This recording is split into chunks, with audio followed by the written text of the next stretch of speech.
Hey guys, welcome back. Razirek here. Thank you so much for joining me again. If you are brand new to the channel, do yourself a favor and go back and start at the beginning of this series because we are really building up in a progressive way so that each video kind of builds off of the previous one. This video especially, we are going to make use of the fire pit model that we created in our last video.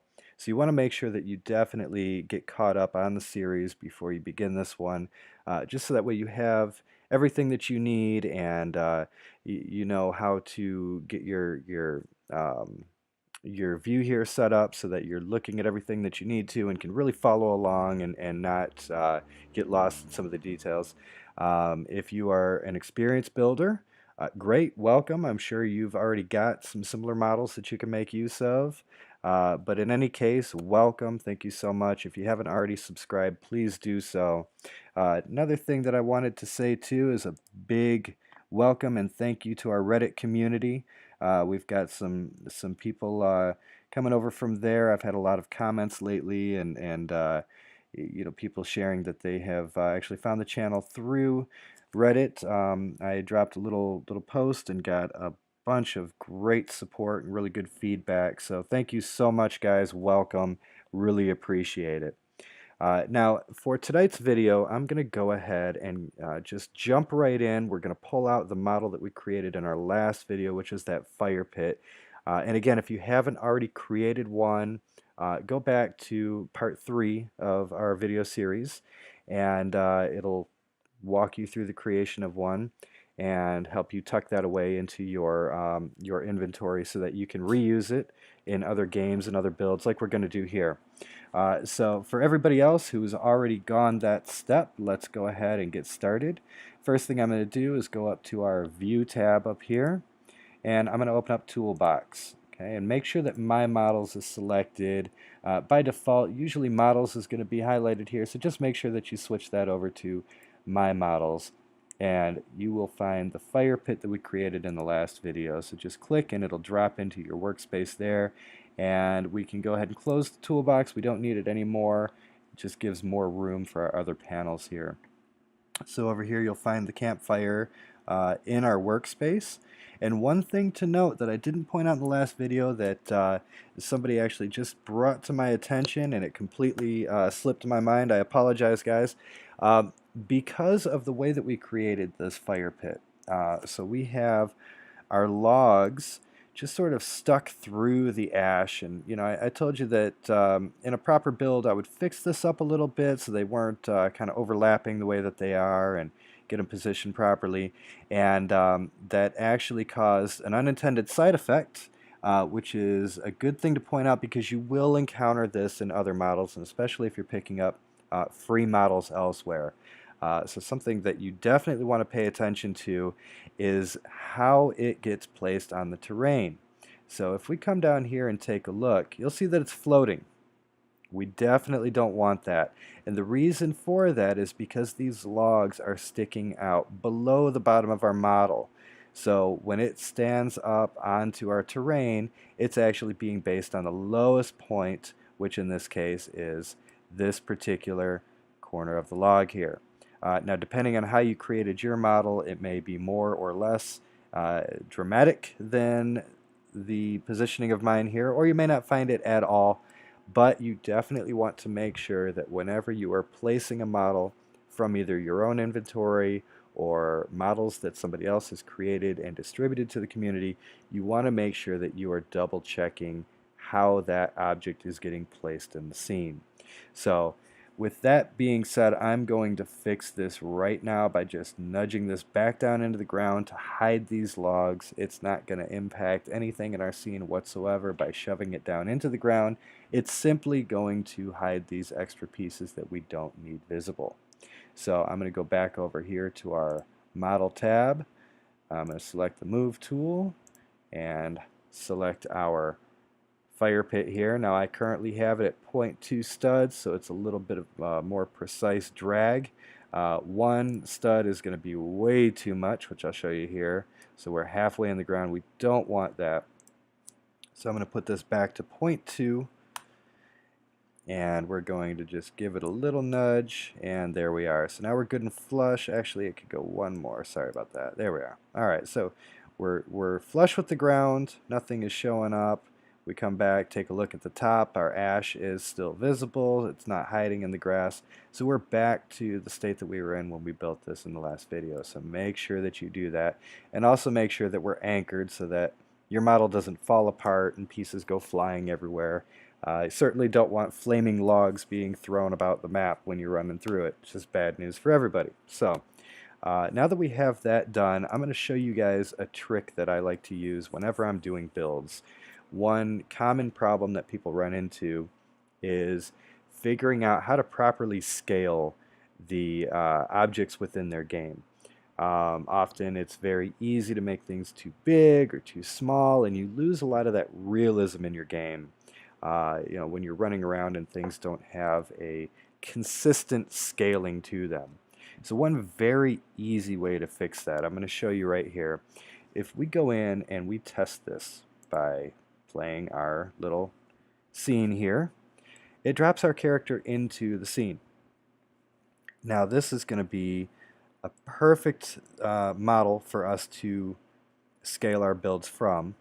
And the easiest way to do that, if you come up here to our workspace in the Explorer and expand that out, you're going to see that it's actually created a model named after your character. And that is the actual character that moves around. It's being animated and moved around, and really that's all that this is. It's just another model just like what we've created here, but it's got some scripting and some additional parts and advanced parts and things we haven't quite gotten into that help create the character itself.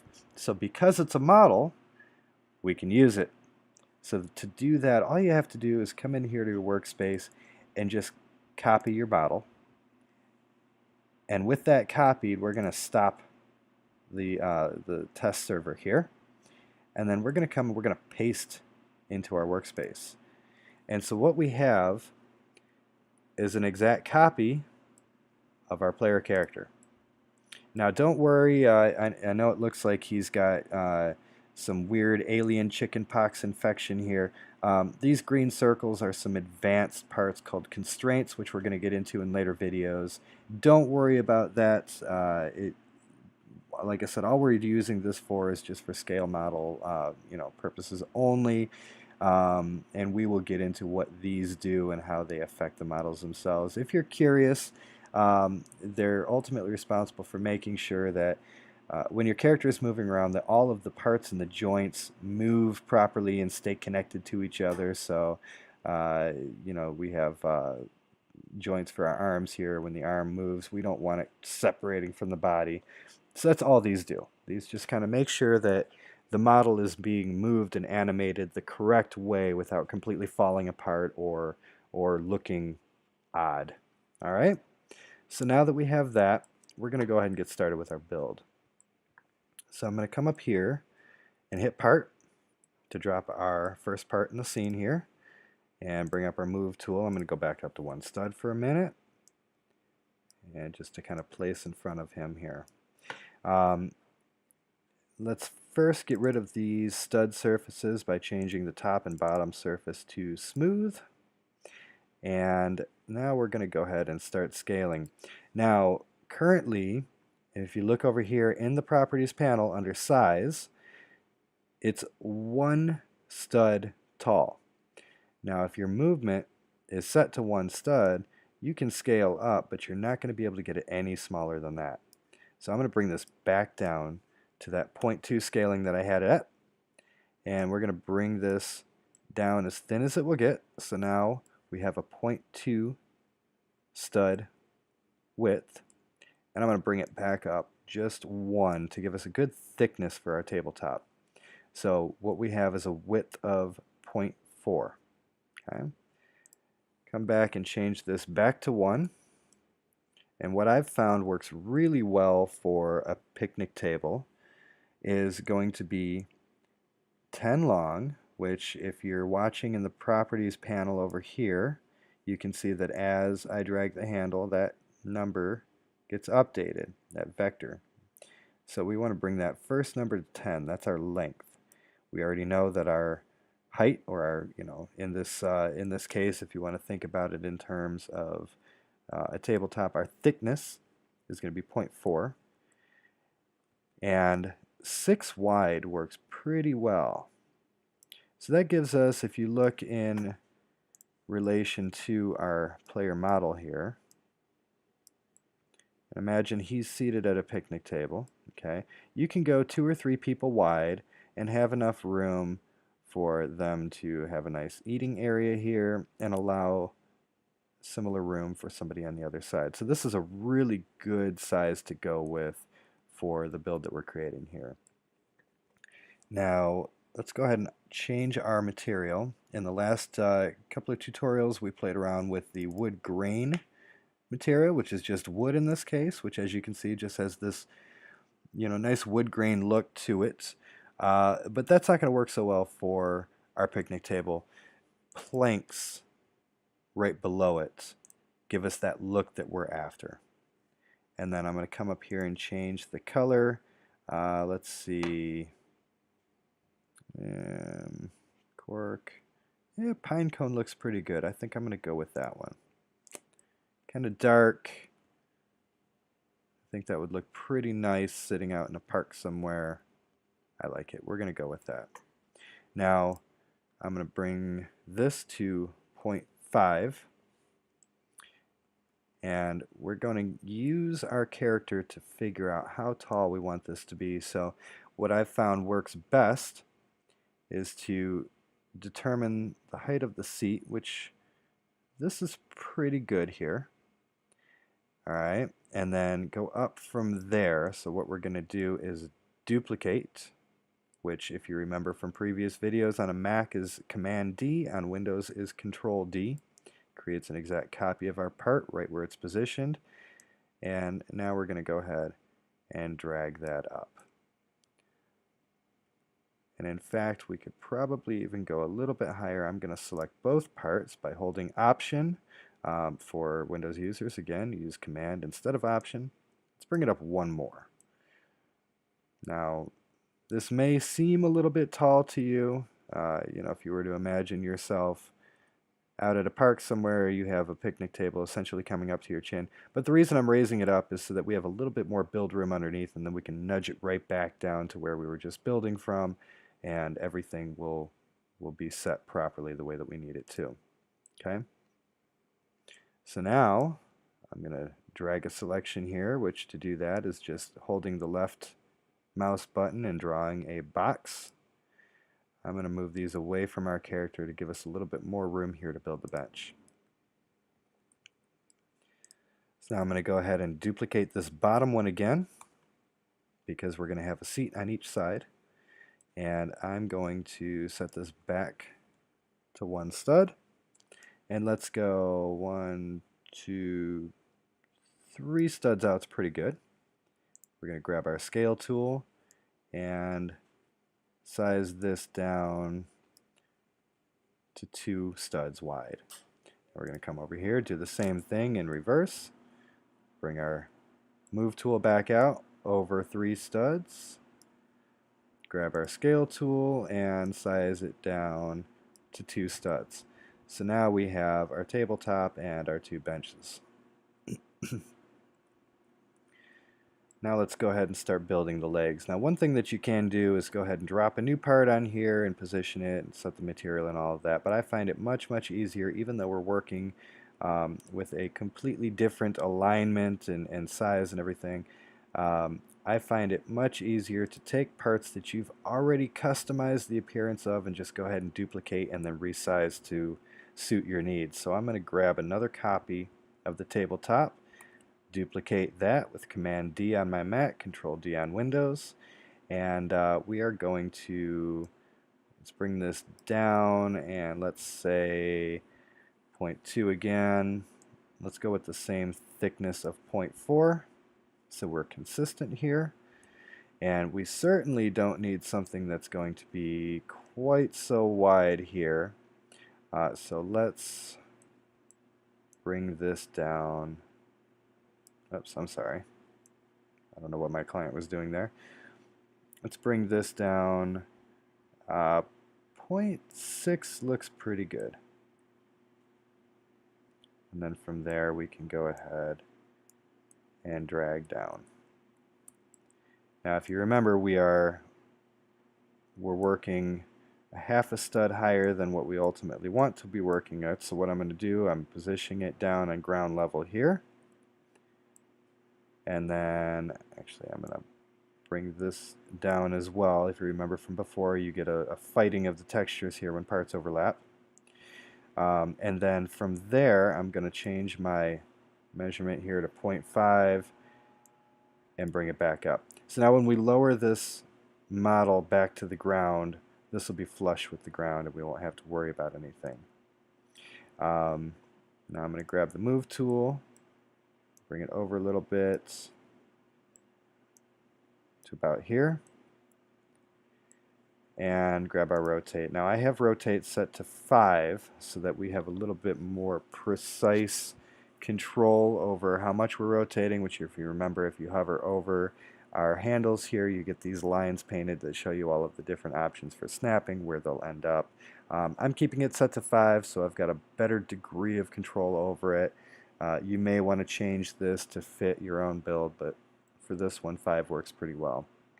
So now with that, I'm going to go ahead and rotate it to about here, 25 degrees. Now, once you start rotating something, you notice how the handles follow the orientation of the object, and that's going to be the case when you're moving as well. So moving things around the workspace changes a little bit once you start messing with the rotation. So now you're going to be kind of moving diagonally, which is okay. It's just something that you need to remember and be used to.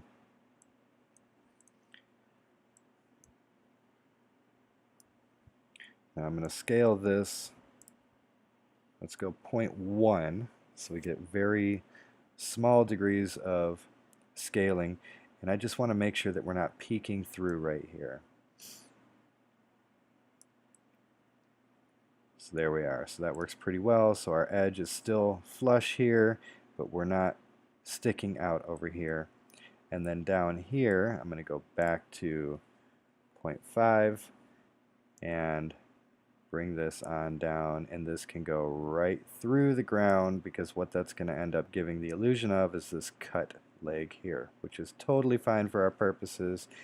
Just remember, when you do go to place this model later, you're going to want to adjust for that vertically for when it's positioned, right?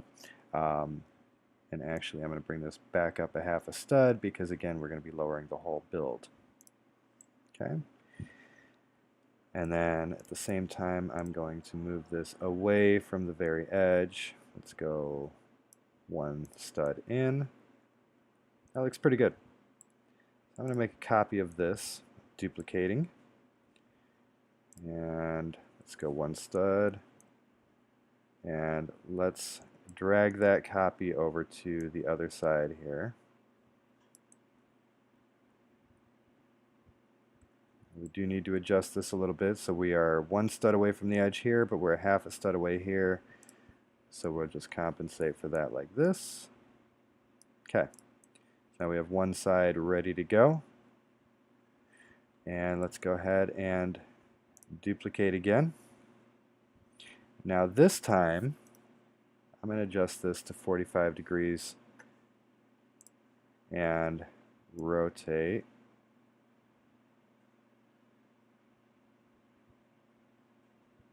Sorry, there we go. Dragged it a little too far.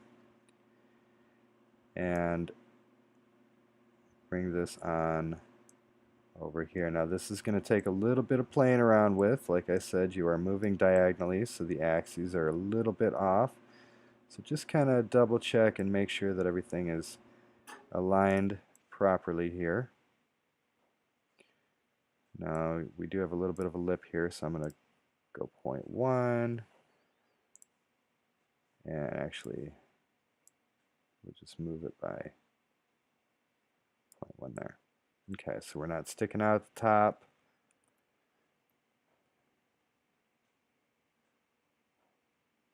Okay. think we are pretty uniform here, so let's go ahead and duplicate. And I'm going to go 0.5 because I know we were half a stud off when we dragged over before. And I did it anyway. There we go. All right, so now we have our 4 support legs for the table. Now from here, and actually this is a little bit thick. I'm going to adjust this as well. Just kind of looking everything over, giving another glance at it really helps you make sure that everything is looking the way that you want it to. And one thing that I'm noticing here, this looks a little bit thick for our leg. You could size that down if you'd like.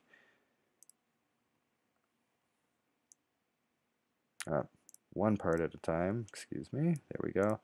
Thin it down a little bit just so it's not quite so bulky. Go ahead and do this on the other ones. So, okay. That feels a little bit more like how it should. So now we need our cross supports here. And for that, I'm going to grab one of our bench seats and duplicate. I'm going to keep this left at 0.2 so that way we get our width the way that we want it to. Just bring it all the way on down here. And for this one, I'm going to go ahead and make it double wide. I think that'll feel okay for where we're going to be positioning it here. Ooh. Bring it down below our seat and align it here.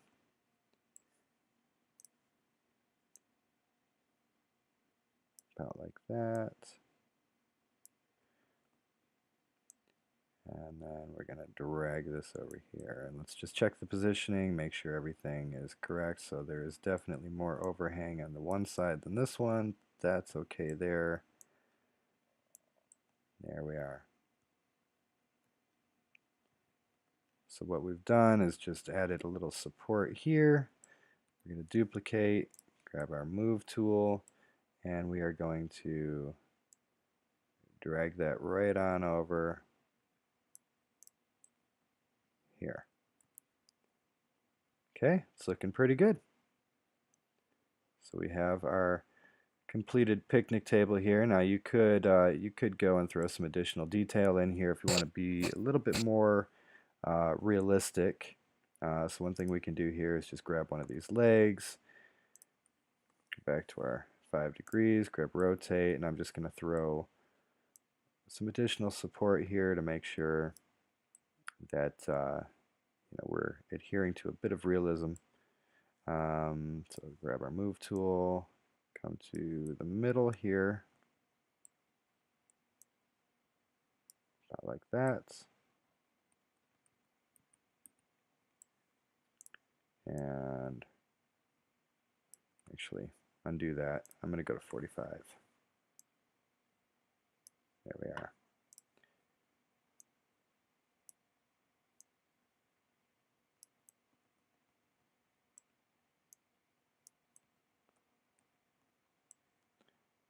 And scale it down, get rid of our overlap like this. There we are. So we have some center support. And we'll duplicate that and rotate it back the other way.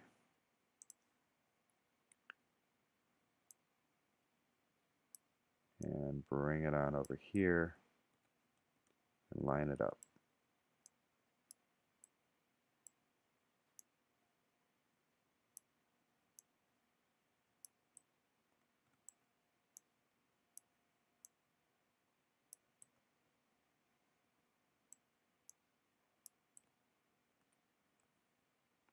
Okay, so now if we compare, there we are. And then grab our scale tool. Okay, so you can see it's not poking out here. There we are. Okay. So now we have our completed picnic table.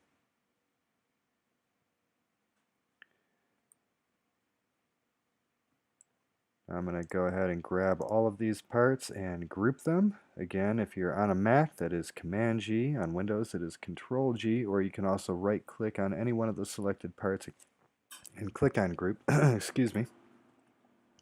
So now we have a solid model to work with.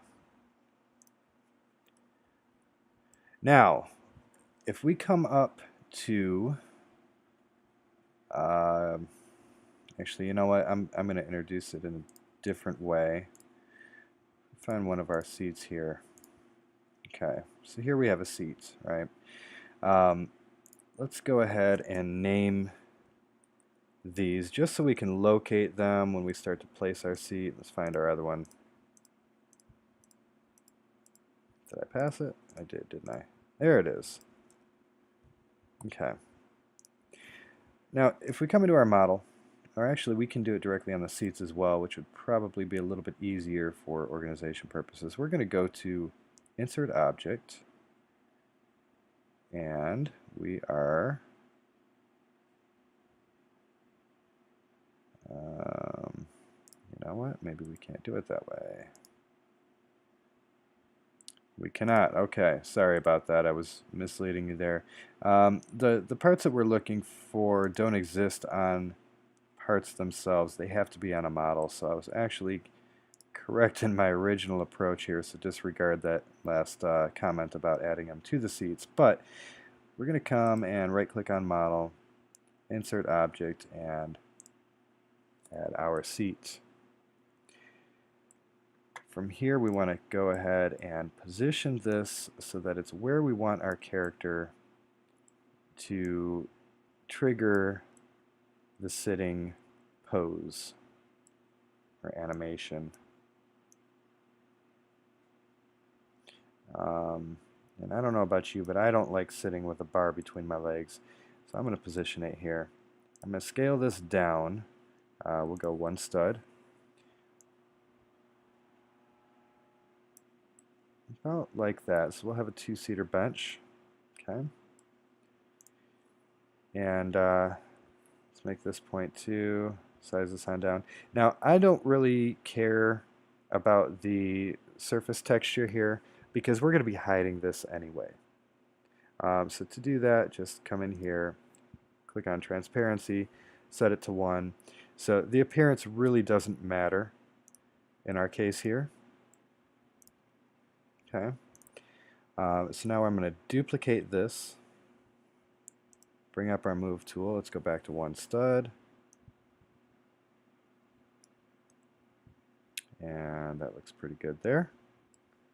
And then I'm going to hold Command on my Mac, Control for Windows, grab both of them, duplicate again, and with those selections, I'm going to drag over to the other bench. So now we have 4 seats to our bench.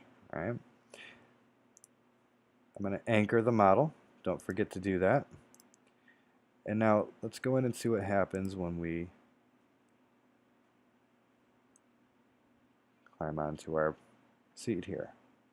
Okay, so now notice he is sitting, but facing the wrong way. So we want to rotate these. And because we use this to duplicate to the other side, you'll find that when I come over here, I'm actually pointed the correct way. So knowing that, we want to rotate the seats on this side here. So we're going to stop. And let's locate those two. So there they are there. Bring up our rotate tool and rotate around. Same thing for this one here. And now let's test again.